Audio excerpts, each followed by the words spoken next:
Vlog bro, apa sebab speech Go 98 YouTube channel itu Z Mobile Repairing tap vlog bro. Tas ni kawan ka off screen jadi phone kali ka OnePlus 7 Pro. Tak off screen button bak khmat phum ka phone. Right. Te vlog bro hakari ka video kuno bangan snai kani. Jangan suka komen kata bahi bayo off screen pas. Wah, pas bayo off screen te vlog bro. Tang nang tajuk saying sayo kini phone pakai ni. Baram show kan sapoi de size ni sebenarnya dah program sibun ke jamu IP dah program dengan pang niara dan easy kunon slide ni kalau kamu step sama sudah dan tadi sama sekali ka OnePlus Pro dah program lagi sini kunjua buat sak sama dah program lepas ini sama apa lagi ni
program kafun lanong dengan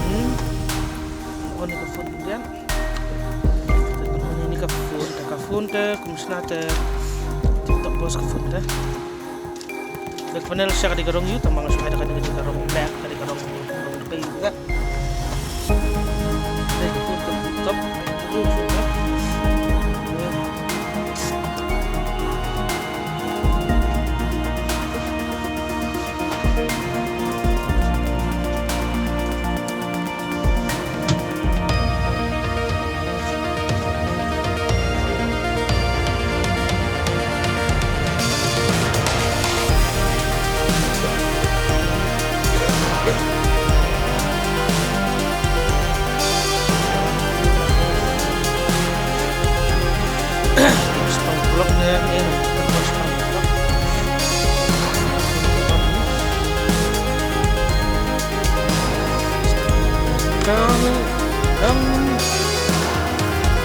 lepas tak si letak ya ke screen te lalu pas time senang banget lalu kaca tak kau dia perlu ada pas laptop lalu stay dan program phone dia top ini panel top dan program senang phone jangan kabian nambiang please saya like subscribe lang YouTube channel jangan saya share saya komen mana ko na phone de kumju ang hi ha description udah phone number jangan sa sa sim itu phone number dan saya call saya text apa WhatsApp ru ka phone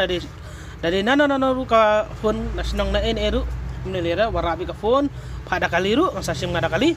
de sa sim tengah sa pa bena kali hi